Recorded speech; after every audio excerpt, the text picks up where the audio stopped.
हम सब चीन की वस्तु का इस्तेमाल करते हैं तो क्या हमें उसका दोष लगेगा? बहुत गंभीर बात आई। चीन में मांसाहार कर रहे हैं और यदि आप उनकी मांसाहार का अनुमोदन कर रहे हैं तो निश्चित रूप से दोष होगा। पर मांसाहारी के द्वारा उत्पादित वस्तु का प्रयोग करना मांसाहार को बढ़ावा देना जैसा नहीं। हालांकि अगर हम स्वदेशी की दृष्टि से विचार करें तो हमें अपने स्वदेशी संसाधनों को विकसित करने का प्रयास करना चाहिए और भारतीय होने के नाते भारतीय चीज़ों का मुख्यतः से उपयोग करना चाहिए ताकि भारतीय अर्थव्यवस्था सुदृढ़ हो। लेकिन ऐसा कहना कि यदि कोई व्यक्ति चीन की सामग्री का प्रयोग कर रहा है तो वह उन जैसे मांसभक्षी लोगों को बढ़ावा दे रहा है, ये बात थोड़ी सी ठीक सी नहीं लगती। क्योंकि ऐसे तो आप भारत में रहने वाले भी यदि किसी मांसभक्षी व्यक्ति से कोई चीज़ ले रहे हैं तो आप उस दोष के शिकार माने जाएंगे, जबकि ऐसी बात नहीं है। हमारी क्रिया हमारी भावनाओं से जुड़ी हुई होती है और हमको भावनाओं के अनुकूल ही कार्य करना चाहिए। महर्षि विपिन अग्रवाल जयपुर से जानना चाहते हैं कि हे महाराज जी, आजकल वास्तु का बहुत ज्यादा प्रभाव देखने में आ रहा है और व्यापार वास्तु की किताबें भी पढ़ने में आ रही हैं, तो क्या सचमुच में व्यापार पर वास्तु का कोई फर्क पड़ता है? वास्तु के विषय में मैंने कई बार बोल दिया, वास्तु को मानो, वास्तु का हवा मत मानो। आज वास्तु व्यापार वास्तु की बात कर रहे हैं, वास्तु ही लोगों का व्यापार बन गया। तो इसलिए वास्तु उतना ही मानो जितना मानना है, लकीर के फकीर न बनो। इस विषय में मैं पहले अनेक बार पर्याप्त प्रकाश डाल चुका हूं, इसलिए पुनरावृत्ति नहीं करूंगा। आगे बोलिए। महर्षि अमित जैन जयपुर से जानना चाहते हैं कि तन की शुद्धि जरूरी है, पहले तन की शुद्धि जरूरी है या मन की शुद्धि जरूरी है? मन की शुद्धि के लिए तन की शुद्धि जरूरी है। तन तो आप रोज शुद्ध करते हैं, पर मन शुद्ध करो तो सही बात है। तन का बहुत श्रृंगार किया, मन श्रृंगारो तो मैं जानूं। ये तन का क्या श्रृंगार करे हम, मन श्रृंगारो तो मैं जानूं। ये गीत बहुत मधुर गीत है। हमने हमेशा तन को मांजा है, मन अछूता रहा है। मन मांजने से ही हमारा जीवन सार्थक होगा। इसलिए तन शुद्धि बहुत महत्वपूर्ण नहीं है, लेकिन मन शुद्धि के लिए तन शुद्धि रखना भी उचित है। महाश्री मुजफ्फरनगर से रश्मि जैन नमोस्तु करते हुए बहुत अच्छी बात पूछी। महाश्री अक्षय तृतीया नजदीक है और ऐसे में अगर हमारे नगर में कोई साधु विराजमान ना हो तो अक्षय तृतीया किस प्रकार से मनाएं? देखिए, अक्षय तृतीया को अक्षय तृतीया क्यों कहते हैं? जैन परंपरा की दृष्टि से अक्षय तृतीया का बहुत महत्व है। अक्षय तृतीया इसलिए अक्षय तृतीया हो गई क्योंकि उस तिथि को भगवान ऋषभदेव को प्रथम बार आहार हुआ। उससे पहले लोग आहार देना नहीं जानते थे। तो मैं तो ये मानता हूँ मनुष्य जिस दिन देना सीखता है वो तिथि उसके लिए अक्षय हो जाती है। तो हमने दान देना सीखा, दान तीर्थ की प्रवृत्ति हुई, इसलिए वो तिथि अक्षय हो गई। अब उस दिन लोग विशेष रूप से पात्र को दान देते हैं। दान देने की परिपाटी हमारे देश में चली आ रही है। तो अक्षय तृतीया में, अक्षय तृतीया के दिन आप प्रयास करें, आपके नगर में अगर कोई इस तरह के सत्पात्र हो तो अति उत्तम, नहीं हो तो जहाँ हो वहाँ जाके दें। और ये भी संभव नहीं हो तो कम से कम उस दिन चतुर्विध संघ की दान की अनुमोदना करके अपने जीवन को कृतार्थ कर सकते हैं। तालियां बजाओ। महाश्री अभय जैन श्रीमती उषा जैन पिंडी से जानना चाहते हैं कि महाश्री प्रतिकूलता में अनुकूलता और विसंगति में संगति साधुओं के लिए सहज है, लेकिन हम गृहस्थों के लिए यह कैसे मुमकिन है? प्रतिकूलता में अनुकूलता और विसंगति में संगति सच्चे अर्थों में देखा जाए तो जीवन का मजा उसी में। आपने पूछा साधुओं के लिए सहज है, हम गृहस्थों के लिए कैसे? मेरा ये धारणा तो यह है कि साधुओं से ज़्यादा प्रतिकूलताओं का सामना आप गृहस्थों को करना पड़ता है और साधुओं से ज़्यादा विसंगति आपके जीवन में होती है। और आप अपने जीवन का जितना भी रस लेते हो, अनुकूलता बना करके लेते हो, अनुकूलता बनने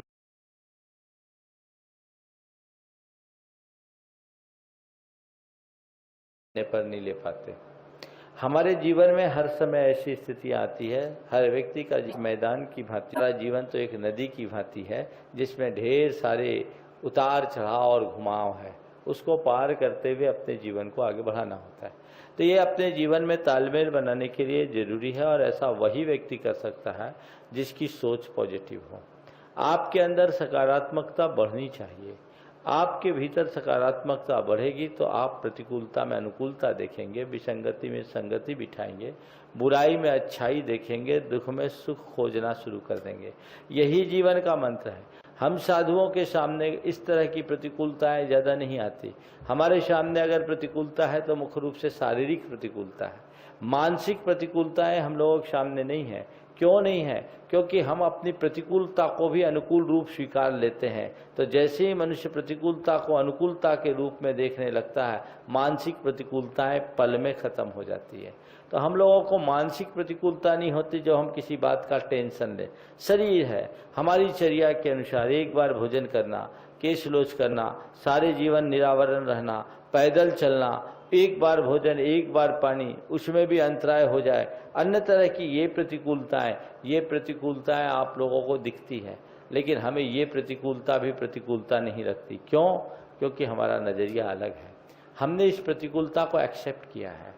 मनुष्य जब प्रतिकूलताओं को या दुखों को स्वीकारना शुरू कर देता है, उसी क्षण से उसका दुख दूर हो जाता है। यदि मुझसे बलात् कोई कराता कि आपको एक ही बार भोजन मिलेगा, एक ही बार पानी पीना पड़ेगा, आपको ज़बरदस्ती कोई कहे कि आपको पैदल चलना पड़ेगा, आपके कपड़े कोई ज़बरदस्ती उतार ले, आपके बाल कोई नोचने लगे, तो आप दुखी होंगे। लेकिन आपने इसे अपने जीवन के लिए हितकारी मानकर यदि स्वीकार किया, अंगीकार किया, तो इसी में आपको आनंद आएगा। तो देखने को प्रतिकूलताएं दिखती है, लेकिन हम लोगों के मन में इसमें भी प्रसन्नता है, क्योंकि हम इसे परमात्मा के साथ साक्षात्कार करने वाला मार्ग के रूप में स्वीकार किए हैं। ये हमारे जीवन की पवित्रता का आधार है, ये हमारी आत्मा की उन्नति का आधार है। इसलिए प्रतिकूलता नहीं रखती। तो मैं आप गृहस्थों से भी ये कहना चाहता हूँ, तुम्हारे जीवन में बहुत ज़्यादा कदम कदम पर प्रतिकूल परिस्थितियाँ आती हैं। उन परिस्थितियों में मन को एडजस्ट करना सीखो, स्वीकार करना सीखो, और ये मान करके चलो कि जीवन में अनुकूलताएं सबको सदैव नहीं रहती। जितना बने उतने में हम अगर अपने आप को एडजस्ट करके चलेंगे, हमारा जीवन निश्चित सुखी और प्रसन्न होगा। महर्षि अमृतसर से महक जैन नमस्ते करते हुए जानना चाहते हैं कि जब लड़का और लड़की एक समान हैं, तो लड़की को ही शादी करके अपने माँ बाप से दूर क्यों जाना पड़ता है? कोई एक को तो जाना पड़ेगा। अब लड़की को शादी करके न जाके लड़का को भी विदा करने की परिपाटी कहीं आ न जाए, हो सकता आ जाए, क्योंकि अब कुछ अंशों में तो हो ही गया है। लड़के की जगह अब लड़कों की बारात तो जाने ही लगी, लड़कियों की जगह लड़कों की जगह लड़कियों की बारात तो आने लगी। थोड़े दिन बाद घोड़ी पर भी लड़कियां बैठने लगेगी, बैठ गई हैं, एक दो केस हो गए हैं, और हो सकता है अगर युग बदले तो कहीं ऐसा ही हो जाए। बंधुओं, इस बात को समझना चाहिए, हमारी जो सामाजिक व्यवस्था है वो पितृसत्तात्मक व्यवस्था है। कुल और वंश की परंपरा भगवान के द्वारा प्रवर्तित है, तीर्थंकरों के द्वारा प्रवर्तित है, और वह हमेशा पुरुष प्रधान रही है। पुरुष प्रधान व्यवस्था रहने का मूल कारण कि पुरुष के माध्यम से ही पुरुषार्थ की सिद्धि होती। तो इसलिए भगवान का ये उपदेश है, ये प्रकृति सुलभ व्यवस्था है। और जो पितृसत्तात्मक व्यवस्था है तो उसके अनुसार यही होगा, कन्या का विवाह होता है और वर उसका विवाह करके लाता है, पाणी ग्रहण करता है। ये परिपाटी है, इनको बदलने से बहुत सारी विसंगतियाँ होगी। यद्यपि आज की लड़कियाँ पढ़ लिख गई है और उनके मन में इस तरह के भाव या इस तरह के विचार आते होंगे, लेकिन इसके दूरगामी परिणाम अच्छे नहीं होंगे। लड़का अगर चले गया लड़की के घर तो उसका क्या होगा, वंश कैसे चलेगा, व्यवस्थाएं कैसी होगी, उसको उसी अनुरूप देखना चाहिए। एक बात बताता हूँ, जितने भी समूह में रहने वाले प्राणी हैं, समूह में रहने वाले सभी प्राणियों में आप देखिएगा कि उनमें कई जगह देखा है कि मादा तो एक्टिव रहती है लेकिन प्रधानता नर की होती है। शेर के समूह को आपने देखा, शेरनी शिकार में सबसे अग्रणी भूमिका निभाती है, लेकिन नायक शेर के ग्रुप का कौन होता है, शेर या शेरनी? यहाँ तो आप कहोगे कि आदमियों ने ऐसी व्यवस्था बना दी, उसकी व्यवस्था किसने बनाई?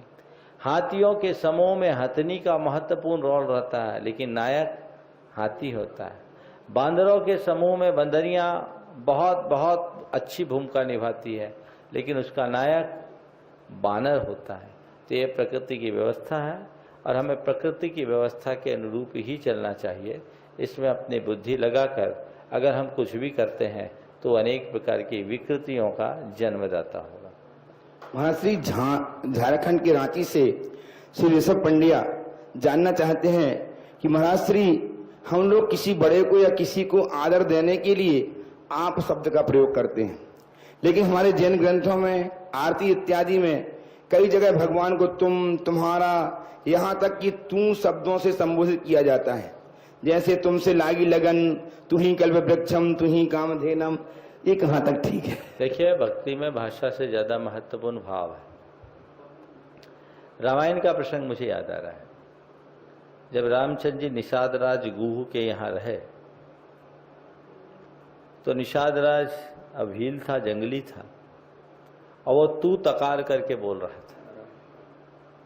लक्ष्मण जी को ये अटपटा लगा कि श्री राम से ऐसी भाषा का प्रयोग। रामचंद्र जी लक्ष्मण जी की भाव भंगिमा को देखकर उनके मनोभावों को भांप लिए और उन्होंने लक्ष्मण को संबोधते हुए कहा, लक्ष्मण, भाषा नहीं भाव देख। इसकी भावों में जो इतनी आत्मीयता है ना, इसने मेरे और इसके बीच की दूरी को पूरी कर दिया है। उसे लगता है कि प्रभु मेरे हैं, राम मेरे हैं, इसलिए ऐसी भाषा का प्रयोग। हम अगर किसी को बोलते हैं तो उसमें थोड़ा सा दूरी दिखती है, लेकिन तुम या तू बोलते हैं तो नज़दीकी आती है। आज भी माँ के साथ प्रायः तू या तुम का प्रयोग होता है। पिता के साथ आपका प्रयोग भले हो जाए, होता भी है, लेकिन माँ के साथ ये इस बात का द्योतक है कि संतान की नज़दीकी पिता की तुलना में माँ से ज़्यादा होती है। तो ये जहाँ नज़दीकी होती है वहाँ भाषा बदल जाती है। इसलिए हम भगवान को तुम कहें, भगवान हमारे माँ भी है, भगवान हमारे पिता भी है, भगवान हमारे लिए सब कुछ है। तो जब हम भगवान की बात करते हैं तो कुछ भी हो सकता है, उसमें कोई दोष नहीं।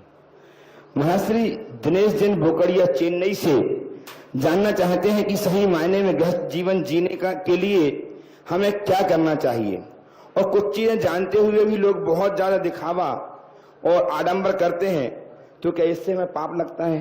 देखिए, गृहस्थ जीवन पाकर अपने जीवन को सार्थक करने का सीधा उपाय गृहस्थोचित कर्तव्यों का दृढ़ता से पालन। आप यदि गृहस्थ हैं तो गृहस्थोचित कर्तव्यों का पालन करें। अब गृहस्थोचित, भैया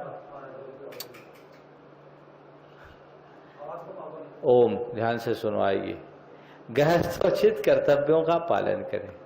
गृहस्थोचित कर्तव्यों के पालन के क्रम में आप क्या करें? सबसे पहले व्यसन बुराइयों से दूर रहें। दूसरे चरण में प्रभु के प्रति आस्थावान बने, जितना बने ईश उपासना करे, प्रभु आराधना करे, गुरु सेवा करे। तीसरी बात, अपने जीवन में जितना संयम और सदाचार प्रकट कर सके करने की कोशिश करें। चौथी बात, न्याय पूर्वक जीविका करें और अपनी उपार्जित धन का कुछ अंश दान में लगाएं। यदि आप इन बातों का पालन करते हैं तो मान करके चलना आपका गृहस्थ जीवन सार्थक है। व्यर्थ के दिखावों में अगर व्यक्ति अपने धन संपत्ति और संसाधनों का दुरुपयोग करते हैं तो वो पाप के भागी भी होते हैं, अपराधी भी। आप अपने देश के समय का, शक्ति का, संसाधन का मिसयूज नहीं कर सकते। भले आपके पास अपार धन है, लेकिन आप उसका दुरुपयोग कर रहे हैं, ये चीज़ ठीक नहीं। मुझे एक सज्जन ने अभी बताया, वो अमेरिका गए थे। अमेरिका के 5 सितारा होटल में उनने भोजन किया। भोजन करने के लिए बैठे और कुछ जूठा छोड़ रहे थे। देखिए क्या होता है राष्ट्रीय चरित्र में, आपसे कह रहा हूँ। जब वो जूठा छोड़ने लगे तो वहीं उनको टोका गया कि आप ये जूठा क्यों छोड़ रहे हैं? बोले छोड़ रहे हैं, हमने इसको पे कर दिया है, इसका बिल हम पे कर रहे हैं। बोले नहीं, भले ही आपने इसका बिल पे कर दिया है पर फिर भी आपको खाना होगा, क्योंकि आप हमारे देश की रिसोर्स का मिसयूज कर रहे हैं। हमारे देश के रिसोर्स का मिसयूज नहीं होना चाहिए। रिसोर्स का मिसयूज होना एक प्रकार का अपराध है। ये जागरूकता अगर लोगों के मन में आ जाए तो दिखावा अपने आप खत्म हो जाएगा। अपनी झूठी शान के लिए अपने समय का, अपनी शक्ति का, अपनी संसाधनों का मिसयूज करना कतई उचित नहीं। महाश्री माधुरी काले पुणे से जानना चाहती हैं कि हमारे अच्छे या बुरे कर्मों का हमारे जीवन पर असर पड़ता है, तो क्या बड़ों के आशीर्वाद का हमारे जीवन पर असर नहीं पड़ता? निश्चित पड़ता है। देखिए, अच्छे बुरे कर्मों का हम पर असर पड़ता है, लेकिन आपने पूछा बड़ों के आशीर्वाद का असर। इसे दूसरे तरीके से ऐसा भी पूछ सकते हैं कि जब सब कुछ हमारा जीवन अच्छे बुरे कर्मों पर निर्भर है तो फिर बड़ों का आशीर्वाद हमारे लिए किस काम का, गुरु का आशीर्वाद, प्रभु का आशीर्वाद वो हमारे लिए किस काम का। शायद प्रश्नकर्ता का ये भाव भी हो सकता है। मैं आपसे कहता हूँ ये जीवन की सच्चाई है कि हमारे जीवन में जो कुछ भी होता है वो हमारे अपने किए गए कृत कर्मों का फल है। अच्छा बुरा कर्म हम जो करते हैं वही हमें भोगना पड़ता है। अब रहा सवाल गुरुजनों का या भगवान का आशीर्वाद क्या करता है। भगवान का आशीर्वाद या गुरु का आशीर्वाद हमें कुछ देता नहीं, लेकिन उनके आशीर्वाद से हमें बहुत कुछ मिल जाता है। कैसे मिलता है? बड़े जनों के आशीर्वाद से सबसे पहला लाभ होता है वह हमारे आत्मविश्वास की वृद्धि का होता है। उनकी जो पॉजिटिव वाइब्रेशंस मिलते हैं हमको, उससे हमारी कॉन्फिडेंस का लेवल हाई हो जाता है। और जब आत्मविश्वास हमारे मन का जग जाता है तो फिर स्वभावतः हमारे अंदर का साहस, संकल्प बढ़ता है। हम किसी कार्य को अंजाम देने में अपना और उत्कृष्ट अर्पित करना शुरू कर देते हैं। और उसके साथ जब ऐसी स्थिति होती है कि हम जब कुछ उत्कृष्ट अर्पित करने लगते हैं तो फिर हमारी भाव विशुद्धि बढ़ती है, और भाव विशुद्धि से हमारे भीतर के कर्मों में भी परिवर्तन आ जाता है। तो आशीर्वाद से अगर ऊपर से देखो तो कुछ नहीं मिलता, और भीतर से देखो तो बहुत कुछ मिलता है। मैं आपको बताऊं, कोरे आशीर्वाद से तब तक कुछ नहीं होता जब तक आपके भीतर एक्सेप्टेंस नहीं। आप जिनका आशीर्वाद पा रहे हैं उनके प्रति अहोभाव और उसकी स्वीकृति का भाव नहीं, आशीर्वाद का कोई लाभ नहीं। तो आशीर्वाद अपने जीवन में आगे आना चाहिए और अपने जीवन को आगे बढ़ाना चाहिए। महाश्री मध्य प्रदेश के सिवनी से स्वाध्यायी साविका अर्चना कौशल जानना चाहती हैं कि समाज में किसी छपक की संलेखना चल रही हो तो हमारा क्या कर्तव्य है और हमें उसे किस तरह संबोधन करना चाहिए। यदि कोई भी साधक संलेखना ले रहा हो तो उसके लिए बहुत अनुकूल वातावरण बनाना चाहिए।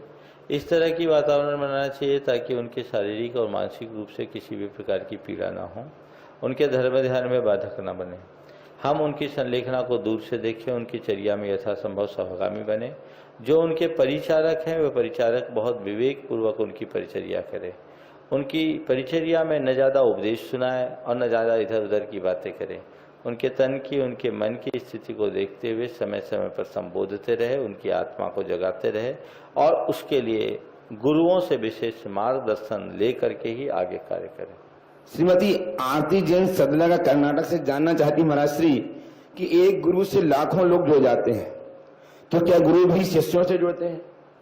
देखो, गुरु से लाखों लोग जुड़ते हैं, गुरु की भक्ति है, और गुरु अगर शिष्य से जुड़ जाए तो गुरु का मोह है।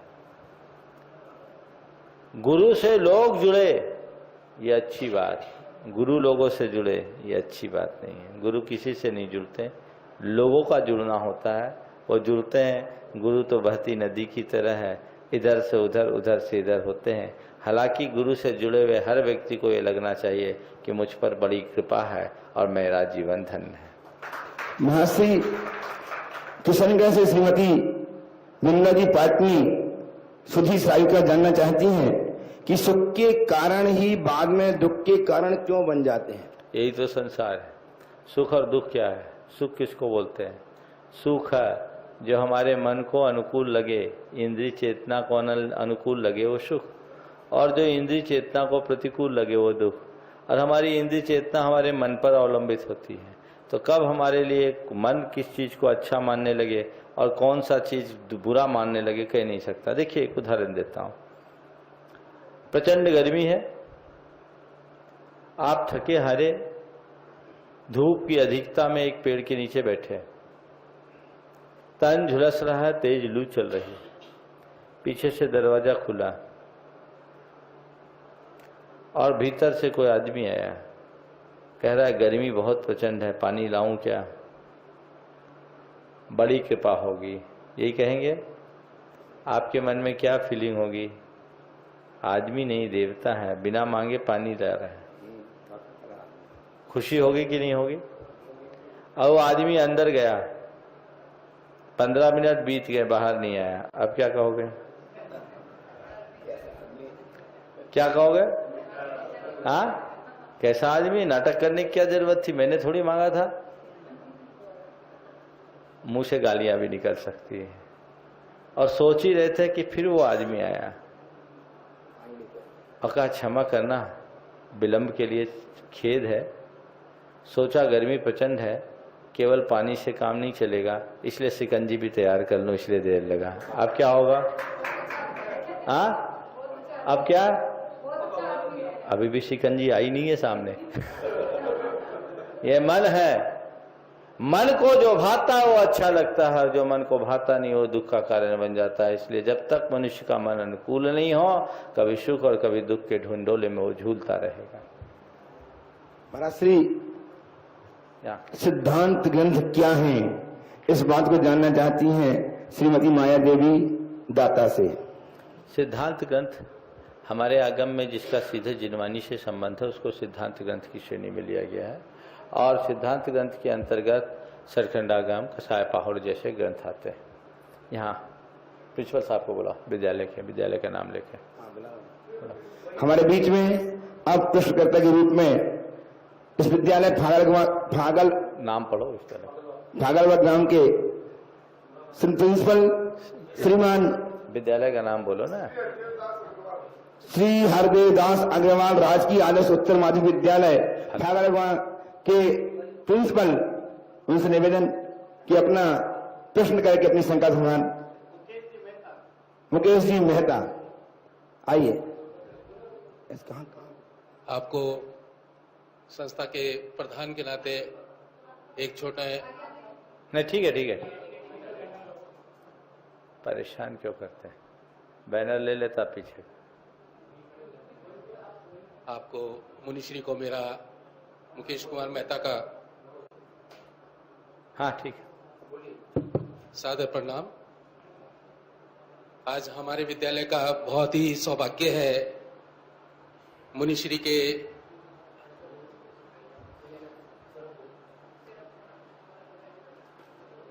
पदचरणों की जो धूल है, पवित्र धूल आज हमें विद्यालय को मिली है। मैं मुनिश्री से मुनिश्री के चरणों में निवेदन करना चाहूंगा कि आप अपना आशीर्वाद इस विद्यालय के प्रति बनाए रखें। मैं आपके लिए आपका बहुत आभारी रहूंगा और आपसे मेरा विनम्र आग्रह भी है कि जब भी आप इधर से जाते हैं, मैं ज्यादा तो नहीं जानता क्योंकि आप जिस संप्रदाय से जुड़े हुए हैं उस संप्रदाय के बारे में मुझे विशेष जानकारी नहीं है, फिर भी मेरा ये कहना है आपका कि आप जब भी आए जरूर यहाँ आप अच्छी पधारेंगे तो मुझे बहुत खुशी होगी, मेरे बालकों को, मेरे स्टाफ को बहुत ही आनंद मिलेगा। अगर मुझसे आपके आवास के दौरान, आपके प्रवास के दौरान कोई हमारे से कोई भूल हो गई है, कोई त्रुटि हो गई है तो मैं क्षमा प्रार्थी हूँ। धन्यवाद। बहुत अच्छी भावना आपने व्यक्त की है। मैं आपके विद्यालय के और विद्यालय में पढ़ रहे सभी बच्चों के उज्जवल भविष्य की कामना करता हूं। और रहा सवाल हमारे आने जाने का, तो हमारा खुद ठिकाना नहीं। मैं तो आपसे केवल यही कहना चाहूँगा, मैं क्या कोई भी संत आए अपना सारा जीवन संतों की सेवा में समर्पित रखना, और जब भी संतों का इधर से आगमन हो उनके लिए जो योग्य सेवा आप दे सको जरूर दें। आगे चलो। कम से उपस्थित सभी प्रश्नकर्ता ध्यान दें। संघ दीपक संघ जी आ जाएं, तैयार हैं। आशीष जी जयपुरिया, गोपाल जी काला। हाँ, मैं से पूछो। हाँ, नमस्ते गुरुदेव। मेरा प्रश्न ये है, इस गर्मी में हम पशुओं और विचरण करें पक्षियों की किस प्रकार सेवा कर सकते हैं? देखिए, ये बहुत बड़ी जिम्मेदारी है।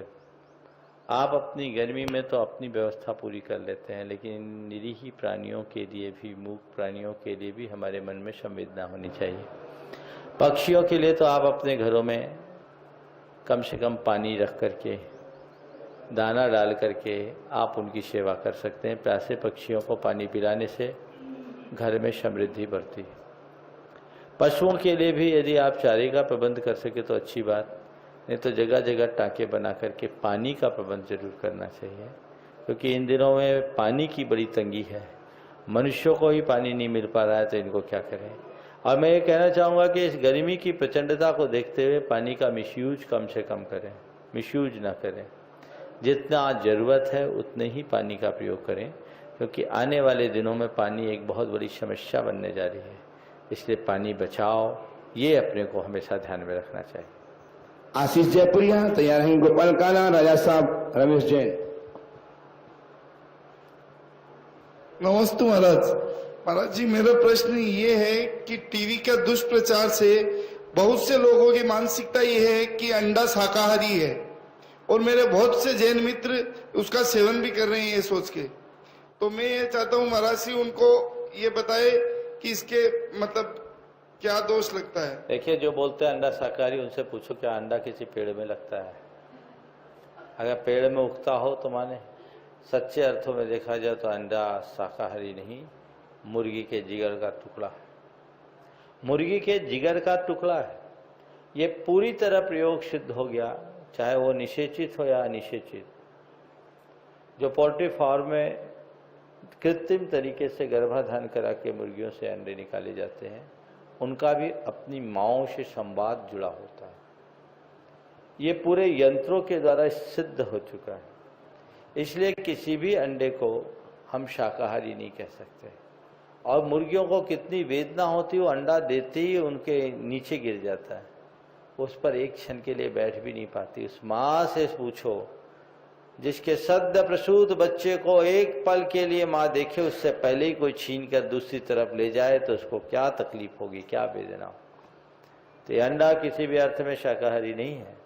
और अंडा तो हार्ट अटैक का सबसे बड़ा कारण है। अंडा से कोलेस्ट्रॉल बढ़ता है। और अंडे में एक जो साल्मोनेला नाम का विषाणु होता है, वो बहुत भयानक होता है। लोगों को इनके प्रति सावधान होना चाहिए। आजकल ये विज्ञापन के तहत इसका बढ़ावा बहुत तेज़ी से हो रहा है। कुछ लोग भटक रहे हैं, लेकिन हमें उन्हें समझना और समझाना चाहिए कि ये हमारे स्वास्थ्य के अनुकूल नहीं है, धर्म के अनुकूल तो है ही नहीं। इनसे सावधान हो। नमस्ते महाराज। गोपाल जी काला और तैयार हैं राजा साहब रमेश जी, आंचल जैन। नमस्ते महाराज। वीतराग विज्ञान विशाला, कैसे पहुंचे हम शिवशाला। गुरुवर हमको इतना बता दो, हमरी नैया पार लगाता। बहुत सुंदर है। बस विज्ञान ही सारा, कैसे पहुंचे हम शिव सारा। बिल्कुल सार बात यही है कि हम अपने भीतर के जो राग देश है उसको कम करें और गुरुओं के द्वारा बताए हुए मार्ग को पकड़ लें, तो हमारी नैया एकदम पार हो जाएगी। हम लोगों की कमी ये है कि हम जानते हैं कि मेरे दुख का कारण क्या है, फिर भी उसी से चिपकते हैं। जब तक आप अपनी दिशा को नहीं मोड़ोगे, दशा नहीं सुधरेगी।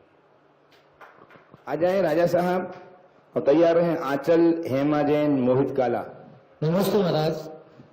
महाराज, मेरा प्रश्न है, क्या भगवान की फोटो है वो पूजनी होती है क्या?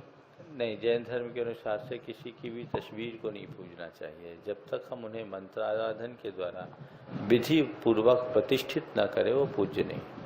नमस्ते महाराज। आंचल पूछो बेटा। हाँ, नमस्ते महाराज जी। हाँ बोल बोल। नमस्ते महाराज जी, मेरा नाम आंचल जैन है, मैं सिक्का से आई हूँ। मेरा प्रश्न है कि आंचल का अर्थ क्या होता है? आंचल का अर्थ क्या होता है? आंचल का अर्थ अपनी मम्मी से पूछना। आचरण की आचरण, आंचल का अर्थ क्या होता है? आंचल की आचरण क्या आंचल नाम है ना तुम्हारा? आंचल का अर्थ क्या होता आंचल है? का अर्थ होता है दुपट्टा, या माँ का जो आंचल होता है ना, जिसमें बच्चों को खिलाया जाए, माँ अपनी गोद में जिसे बस खिलाती है, उसको बोलते हैं आंचल। श्रीमती हेमा जैन और तैयार है मोहित काला। महाराज श्री नमोस्तु। मेरा नाम हेमा जैन है, मैं सिक्कर से आई हूँ। महाराज श्री हमें कहना, मैंने सुना है, हम आचरण में भी करते हैं कि मौन व्रत पूर्वक भोजन ग्रहण करते हैं, मौन व्रत पूर्वक स्वाध्याय करते हैं, इससे कहते हैं एनर्जी सेव होती है। वो कहाँ तक सही है महाराज? बिल्कुल सही है, जितना मौन रहोगे उतना एनर्जी वेस्ट नहीं होगी। कई बार सामने खड़ा इंसान क्रोध कर रहा है और अपन चुप रहे तो कई बार वो गलत भी होता है, पर अपन को चुप रहना पड़ता है, बाद में समझा भी देते हैं, पर ये कहाँ देखो तक सही नीति है? तो कहती सामने वाला अगर आपे से बाहर है तो चुप रहने में ही सार्थकता है। इसलिए देख लो, अगर सामने वाला गुस्से में हो तो ठंडे रहो, बाद में जब वो ठंडा हो जाए तो अपनी बात कर लो। आगे। नमस्ते महाराज। मोहित काना और तैयार रहें श्रीमती लता जी गंगवाल गया। नमोस्तु महाराज जी, मेरा नाम मोहित काला है।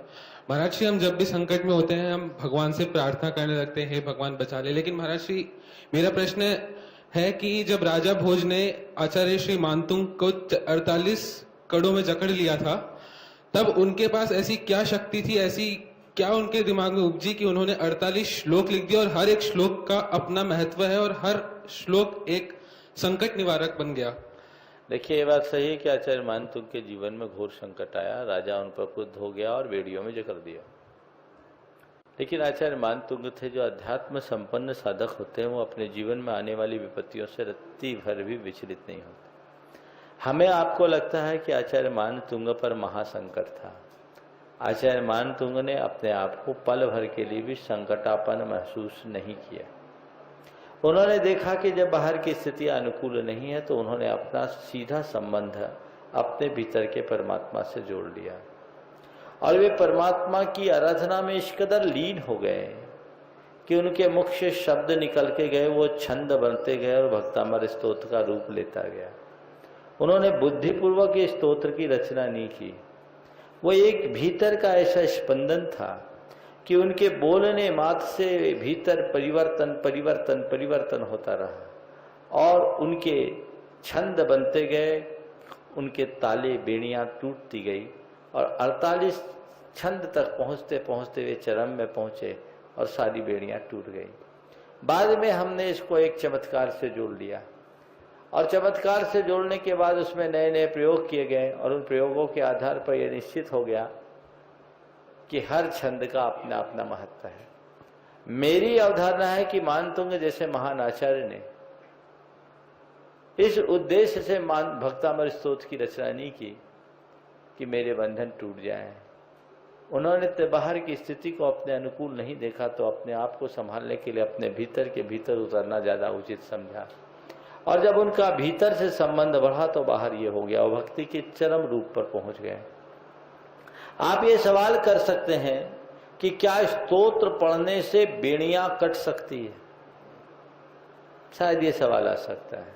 आप में से कोई पूछो उससे पहले ही मैं उत्तर दे देता हूं। आज से 50 वर्ष पहले ऐसा सवाल होता तो शायद मेरे पास उत्तर नहीं होता। लेकिन आज जब विज्ञान ने इस क्षेत्र में इतनी तरक्की की है, मैं आपसे इस बात को दृढ़तापूर्वक कह सकता हूं कि हाँ, स्तोत्र पाठ से भी बेड़ियां टूट सकती है। कैसे टूटती है? आज अल्ट्रासोनिक ड्रिलमेंट की बात हम लोग सुनते हैं।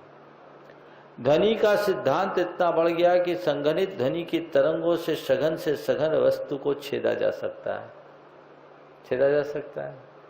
तो संघनित से संघनित कितना भी सघन पदार्थ हो उसे अल्ट्रासोनिक ड्रिल के माध्यम से छेद सकते हैं। खोपड़ी को भी पल पल में अलग किया जा सकता है। ऐसा क्यों होता है? तो विज्ञान कहता है कि एक मनुष्य के मुख से उच्चारित होने वाली ध्वनि की तरंगे जब 18,000 साइकिल को पार कर जाती है तो ध्वनि अश्राव्य हो जाती है, जो सुनने में नहीं आती लेकिन बड़ी संघनित होती है और उसके माध्यम से ऐसे ड्रिल होते हैं। मुझे ऐसा लगता है कि आचार्य मानतुंग जब अपनी भक्ति आराधना में लीन हुए तो उस परात ध्वनि को प्राप्त कर गए और उनके मुख से निकलने वाले इन शब्दों की तरंगों में इतनी तीक्ष्णता आ गई कि वो उनके बंधन को काटते गए। तो ऐसा हो सकता है, इस पर काफी रिसर्च हुआ। श्रीमती सरिता जी पाटवती और तैयार रहेंगे श्रीमती इधर दो चंद्रकला जी पाटनी रांची। नमोस्तु गुरुवर। मैं सरिता पाटोती झिगर से। मेरा क्वेश्चन ये है कि 64 रिद्धियाँ क्या हैं और उनका अपना क्या महत्व है? 64 रिद्धियाँ सब मिला के 64 है। मूलतः तो 7 या 8 रिद्धियाँ होती हैं, और उन 7 या 8 रिद्धियों में, जिसमें बुद्धि रिद्धि, क्रिया रिद्धि, बल रिद्धि, औषधि रिद्धि, तप रिद्धि, अक्षीण रिद्धि और रस रिद्धि के रूप में 7 रिद्धि है। क्रिया रिद्धि के 2 भेद कर देते, क्रिया रिद्धि और विक्रिया रिद्धि, तो ये 8 हो जाते हैं। इनके सारे उपभेदों को मिलाने पर 64 रिद्धियाँ होती हैं। रिद्धि विशेष तपोबल के परिणाम स्वरूप किन्हीं किन्हीं मुनि राजों को प्रकट होती है। एक विशिष्ट चमत्कारिक शक्तियाँ होती हैं, उसी के आधार पर ये हुआ। नमस्तु गुरुवर। श्रीमती चंद्राजी पाटिल रांची, और तैयार रहेंगे श्रीमती बिंदु जैन। महाराज श्री, अगर इंसान प्रकृति की नियमों को विरुद्ध जाता है तो उन्हें किन किन परेशानियों का सामना करना पड़ता है? देखो, प्रकृति के नियम के विरुद्ध जाओगे तो विकृति होगी। मैं आपकी दिनचर्या की बात करता हूँ। सुबह से देखो, भोजन करने के बाद एक प्रकृति का नियम है कि अगर कोई व्यक्ति भोजन करता है तो शौच भी जाए, और शौच नहीं जाए तो क्या होगा? घुटन होगी ना। प्रकृति को फॉलो कर रहे हैं। आपको भोजन आपने किया और निर्वृत्ति के लिए शौच गए, फ्रेश हुए, और शौच नहीं किए, कुछ गलत पदार्थ खा लिया, आपको उल्टी हो गई, तो क्या होगा? कष्ट होगा। तो कहने का तात्पर्य है कि मनुष्य प्रकृति के जितने हिसाब से चलता है उसका जीवन उतना सुखी होता है, और प्रकृति के जितना विरुद्ध जाता है उसका जीवन दुखी होता है। हमें अपनी प्रकृति से तालमेल बना करके चलना चाहिए। प्रकृति ही हमारे सुख का आधार है, और प्रकृति के बल पर ही हम अपने जीवन को प्रसन्न बना सकते। श्रीमती बिंदु जैन सीकर, और तैयार हैं संगीता जैन सीकर। नमस्ते गुरुवर। मैं बिंदु जैन सीकर। मेरा क्वेश्चन ये है कि हम जैसे गृहस्थी लेडीज को वितराग के मार्ग पे चलना हो तो कैसे चलना चाहिए? जो आपके लिए शास्त्रों में विधान बताया, अपनी भूमिका के अनुरूप वैसा चलिए। एक अच्छी श्राविका का रूप धारण कीजिए, आगे आप बढ़ेंगे। श्रीमती संगीता जैन, तैयार हैं श्री विमल जी नमस्ते झांझरी रेटा सीकर। महाराज जी, मार्गण कितनी होती है? इनकी विशेषता क्या है? मार्गना कितनी होती है? इनकी विशेषता क्या है? आपने मार्गना शब्द सुना कहाँ से? कहीं से क्वाइन करके लाई हैं प्रश्न। मार्गना जैन प्ररूपणा का एक विशेष अंग है, जिसमें जीव आदि धर्म विशेषों को खोजा जाए, उसको मार्गना बोलते हैं। और ये 14 मार्गना। नमस्ते महाराज। आइए विमल जी रेटा झांझरी रेटा वाले सीकर, और तैयार रहेंगे श्रीमती सुनीता जैन सीकर। नमस्ते महाराज श्री। महाराज श्री, आपने एक बार, हाँ बोलिए। महाराज श्री, आपने एक बार बोला था कि सत्य की बात अगर और असत्य की बात चल रही हो और अगर वातावरण अनुकूल नहीं हो तो उस समय वहां से खिसक लेना चाहिए। तो अगर वहां से खिसक लेते हैं तो असत्य की जीत होती है, और सत्य का वाले को ये बोला जाता है कि ये झूठा था इसलिए खिसक गया। तो उसके लिए क्या करना चाहिए? असत्य की जीत होती है और सत्य की हार होती है, बात दूसरी है। पहले तो सत्यवती को ये सोचना चाहिए कि मैं सत्य का पालन करता हूँ तो मेरे द्वारा कहीं असत्य न हो। यदि कहीं की अहित की संभावना हो तो वहाँ सच बोलना ठीक नहीं। मैंने ये बोला था, अहित की इच्छा से यदि व्यक्ति असत्य बोल दे तो वो भी सच है। इसलिए सच्चे को तो देखो, पर साथ में अच्छे को भी देखो। कई बार लोग सच्चे के चक्कर में अच्छे की उपेक्षा कर देते हैं, नतीजा खराब आता है। श्रीमती सुनीता जी जैन, और तैयार रहेंगे श्रीमती लता जी गंगवाल गया। पहला भी नाम पुकारा था। नमस्ते महाराज। महाराज जी, जयपुर में जब नमोकार का हुआ था तो उस टाइम 1 कोटि माला का संकल्प लिया था। तो उसको हम बस में चलते या पैदल चलते हुए कर सकते हैं क्या? नहीं, चित्त से बैठ करके बस में चलो, पैदल चलो, जाप करो पर गिनो मत। और एक ही संख्या में करें या टाइम हो तो ज्यादा कर सकते हैं? जब कर समय मिले तब। कार्ड में उसमें कम ज्यादा लिख दें? कोई दिक्कत नहीं। नमस्ते। आइए श्रीमती लता जी गंगवाल गया, तैयार रहेंगे वैभव जैन गुड्डू जयपुर। नमोस्तु महाराज श्री। महाराज श्री, मन क्या है, वो स्वभाव क्या है, दोनों पृथक है क्या या दोनों में अंतर क्या? देखो, मन है जो पल पल बदल जाए और स्वभाव है जो स्थिर बना रहे। मन से भाव होता है और भाव जब हमारे अंदर स्थिर हो जाते हैं तो स्वभाव बन जाता है। आ जाइए बहुजन गुड्डू। नहीं, इस प्रकार से और किसी को यदि प्रश्न करना हो अपनी इच्छा ऑनलाइन पूछो। महाराज श्री हसमुख जैन बसई ये जानना चाहते हैं कि आयु का बंध कैसे होता है। कितनी बार तो उत्तर एक भाव में कितनी आयु का बंध हो सकता है? एक भाव में एक ही आयु का बंध होता है और अपने जीवन के 2/3 बीतने के बाद होता है। भैया ये प्रश्न कम से कम 100 बार आ गया, आपको तो याद रहना चाहिए। नीतीश जैन बेंगलोर से जानना चाहते हैं महाराज श्री।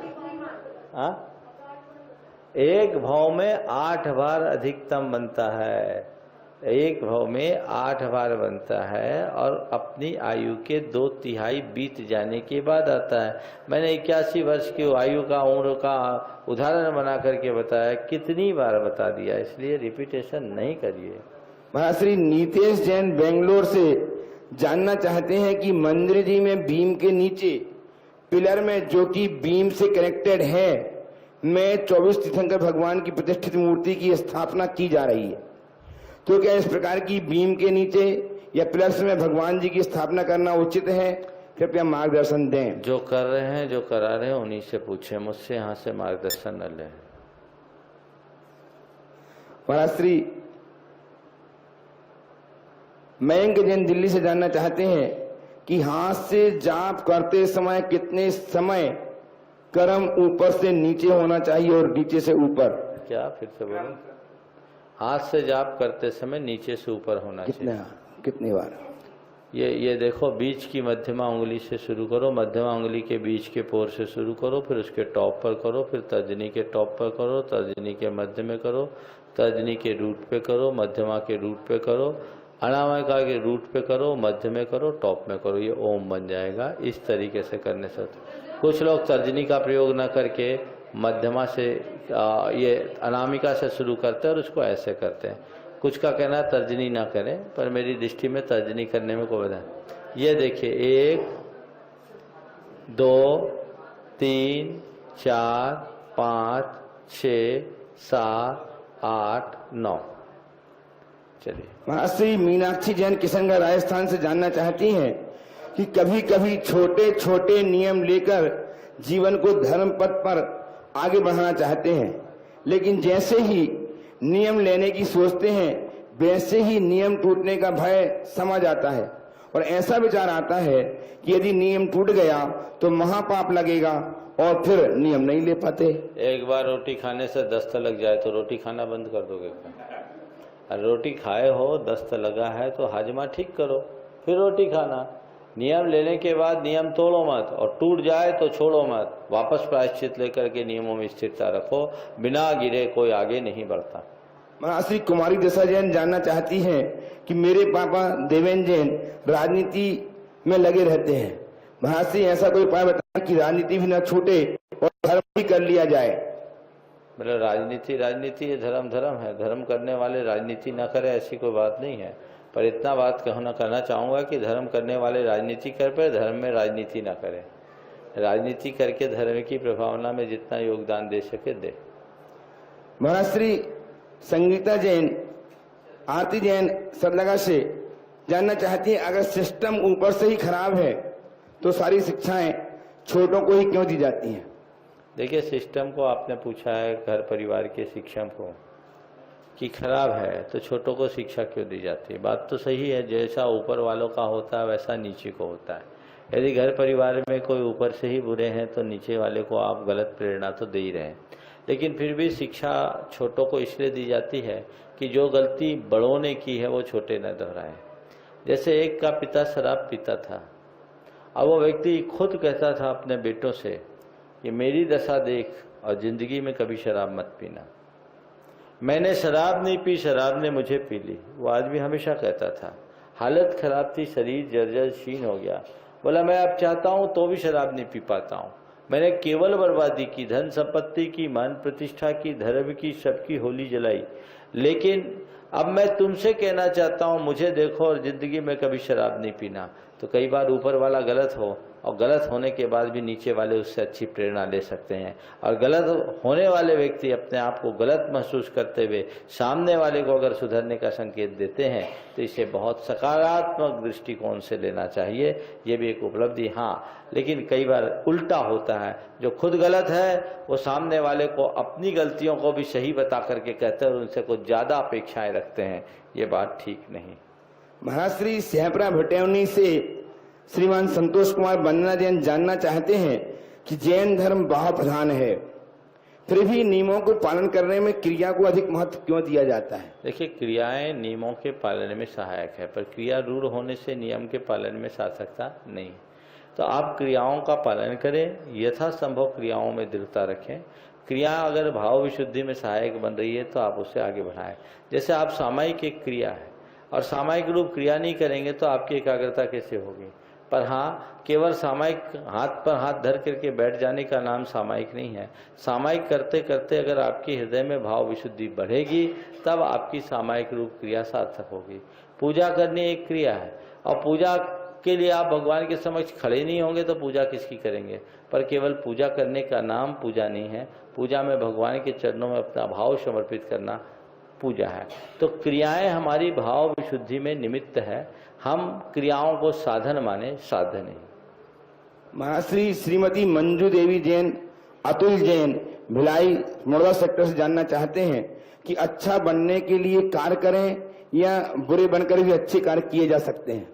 देखिए, अच्छा बनने के लिए कार्य करें और बुरे बन करके भी अच्छे कार्य कर सकते हैं। ये अलग अलग चीजें हैं। देखिए, मैं 3 शब्द कहता हूं, मैं अच्छा पाऊं, मैं अच्छा करूं और मैं अच्छा बनूं। अच्छा पाऊं ये हर कोई चाहता है। I would like to get good, ये बहुत अच्छी बात नहीं। अच्छा करूं ये भी बहुत सहज है। I would like to do good. गलत तरीके से काम करके भी व्यक्ति अच्छा कर सकता है। व्यभिचारी भी बहुत दान धर्म कर सकता है, लेकिन ये भी बहुत महत्व का नहीं। अच्छा बनूं ये सबसे अच्छा है।